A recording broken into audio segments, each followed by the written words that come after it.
Hi everyone, it's Sue from Ully Cat's Design and Ully Cat's World blog. And I've got another Christmas oven card for you today. This one is using Lawn Fawn products. So I'm taking my dies from the Lawn Fawn Magic Changer set, and I've just outlined where the opening is going to be, where the top is, and then on the second piece I've done the same thing of outlining where the image will go and where the top of the outside edges of the die are. I'm going to be using these two sets. This one is the Sprinkled with Joy, and this is Not a Creature with Stirring. I will stamp on the extra spots just a lot of these decorative pieces. I know some of these I will use for this card, and some of them I'll also use for another oven card later on. I have stamped and colored my two oven pieces. Pull-out piece is the one that you want the after, whereas the larger piece is what you're going to use for the before. So I have dough, I have the finished cookies. I've colored out, especially on the pull part, all of the pieces so that when it shifts up and down you won't see any of that white. So they say the next thing we need to do is train these folds, and you can watch a variety, there are a variety of the Magic Changer assembly videos and others that you can watch to find out exactly how to do this. I'm just showing you as I talk here. So they say to use an 1/8 inch double-sided tape. We're just going to put along the edges here on both sides. And we'll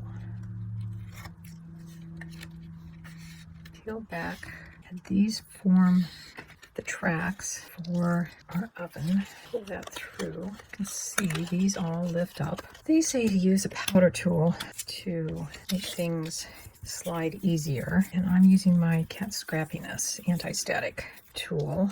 Again, just put this back through. We're going to make sure that it's in between those guidelines,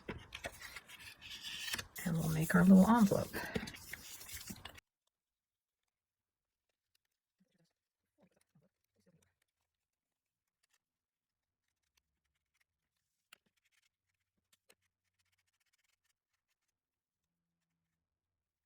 Now, I don't have the die that would cut the equivalent of this piece that's going to go over and be the frame over top of the picture changer envelope. To get this piece, I used the top half of this larger die, and then I went into my other dies and found a 1 3/4 inch square to cut out this part, which is the size of that. And while this is actually the opening slot from this part up here, it does make it look like the stove has some legs, that we may or may not be able to see those in the end.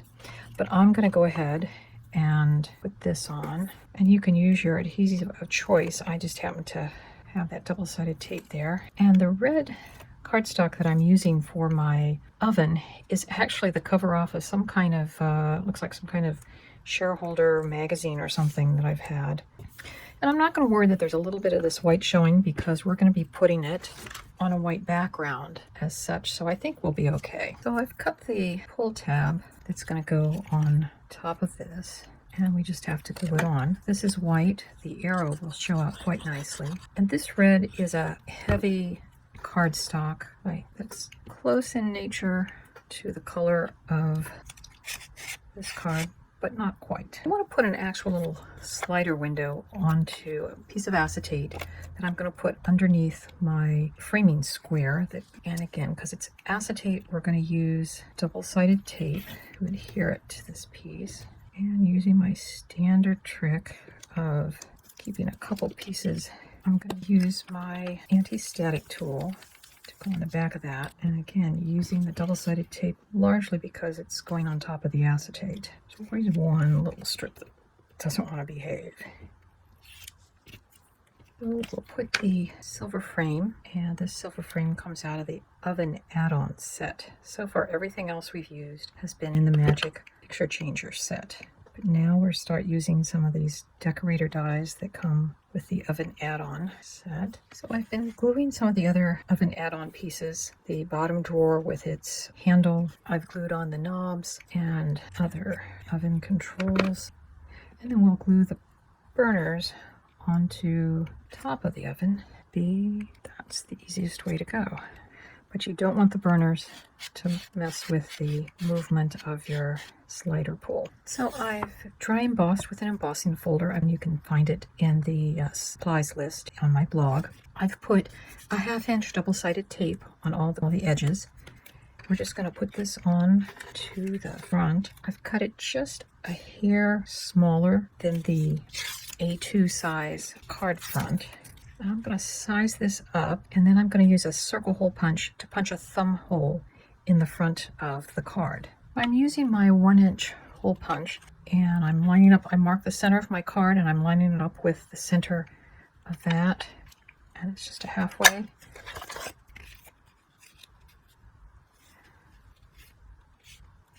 I did go ahead and stamp inside the sentiment. The "Except in the Kitchen" will make sense when we put on the front banner. So I've put a bunch of foam dots. I used my thickest ones to raise this up so we can make it easy to pop on.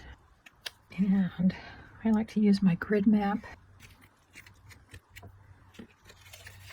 And there we go. I think I may have to put some backing on this to get it to be strong enough. I just used a white gel pen to write on the inside "Pull" with an arrow up, just in case when people look at the front, they're like, oh, that's part of the oven. But in reality, that's what's gonna do that. So I'm gonna do my sentiments, and I'm using a Spellbinders Glimmer of the Month to use the banner dies with that. You can kind of see what kind of thing they do. So I've taken my pencil and drawn around the space that we need to get our sentiment in, and I've cut the little tail ends of those that will go on there. I think we're going to use "Not a Creature Was Stirring," and that's where when we go to put it on our piece, we're going to have to get creative. One of the cool things about polymer stamps is you can put them onto a stamping platform and kind of shape them to go with your banners.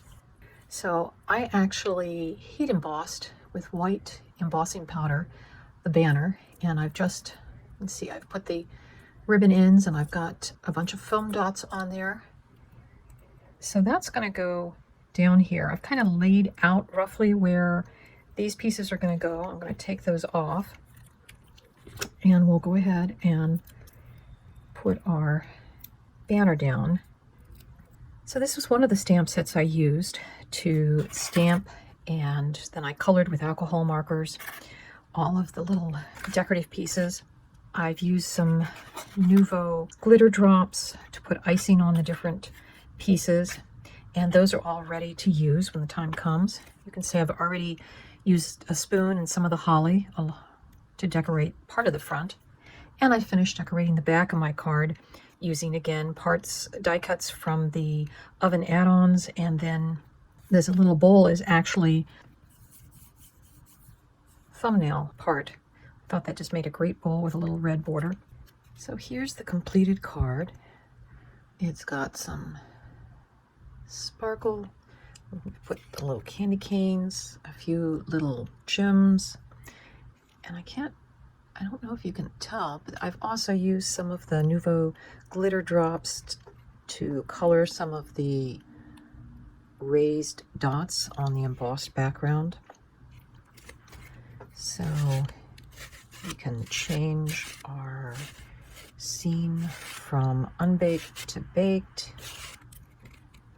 And of course, "Not a Creature Was Stirring, Except in the Kitchen. May your holidays be sprinkled with joy." This also has a little bit of the glitter drops on it. And there's our back with some other cooking utensils, and then the leftovers of the embossed backing. So thank you for watching another of the 12 Days of Christmas Ovens series with me, and stay tuned for another one tomorrow. Bye-bye.